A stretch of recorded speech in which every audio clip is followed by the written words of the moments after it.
Rencana Rusia untuk mengepung dan menguasai kota Kharkov Ukraina terungkap.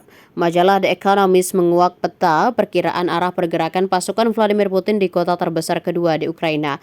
Dalam pemberitaannya, media ini menyebutkan pasukan Moskow sedang mencoba untuk mengepung sebagian kota melalui dua arah. Mereka memberikan tekanan pada angkatan bersenjata Ukraina di sebelah timur Waduk Pechenez. Awalnya jelas The Economist, operasi penyerangan akan dilakukan pada 15 hingga 16 Mei. Namun penyerangan dilakukan lebih awal tanpa alasan yang jelas. Serangan dilakukan melalui dua arah di kedua sisi waduk di barat. Dalam waktu 72 jam, mereka berencana mencapai jangkauan artileri di Kharkov dekat desa Borshevaya. Akan tetapi, serangan Rusia mengalami hambatan dan terus melambat karena terhenti oleh perlawanan Brigade ke-92 Angkatan Bersenjata Ukraina yang masih mempertahankan posisi mereka. Rencana berikutnya adalah menerobos Volchan sampai ke desa Pechenegi di wilayah timur laut kota Kharkov. Denis Yaroslavsky, Komandan Unit Intelijen Angkatan Bersenjata Ukraina mengatakan, tadinya intelijen Ukraina mengira Rusia telah menciptakan ladang ranjau dan benteng teknik yang serius. Sementara itu, Presiden Volodymyr Zelensky mengatakan bahwa wilayah Kharkov dan Donetsk masih terkendali.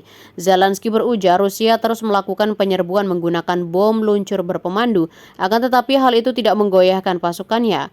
Menurutnya, tentara Rusia secara aktif menggunakan bom udara berpemandu di wilayah Chasiv Yar, di front Forkros, di wilayah Lipsky, dan di Oblast Kharkov. Meski demikian, The New York Times melaporkan bahwa kurangnya bala bantuan membuat Ukraina tak siap melawan Rusia di Kharkov.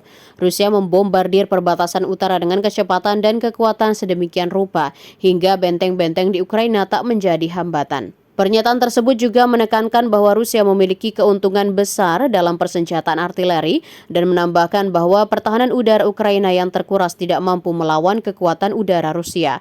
Serangan tersebut mengungkap masalah kelelahan pasukan Ukraina, kata The New York Times.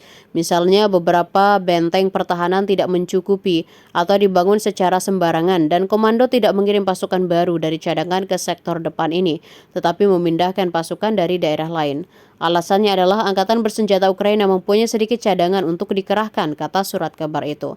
Perwakilan pimpinan militer Ukraina mengatakan kepada mereka tanpa menyebut nama bahwa situasi di wilayah Kharkov sangat penting bagi militer Ukraina. Kiev menyadari bahwa situasi di wilayah Kharkov sangat tegang bagi pasukan Ukraina. Pada tanggal 14 Mei, Staf Umum Ukraina melaporkan bahwa pasukan Ukraina telah dipaksa untuk pindah ke posisi yang lebih menguntungkan di dekat Volchansk dan Lukyansk. Pimpinan militer juga melaporkan adanya transfer cadangan tambahan ke wilayah tersebut. Download Tribun X sekarang, menghadirkan lokal menjadi Indonesia.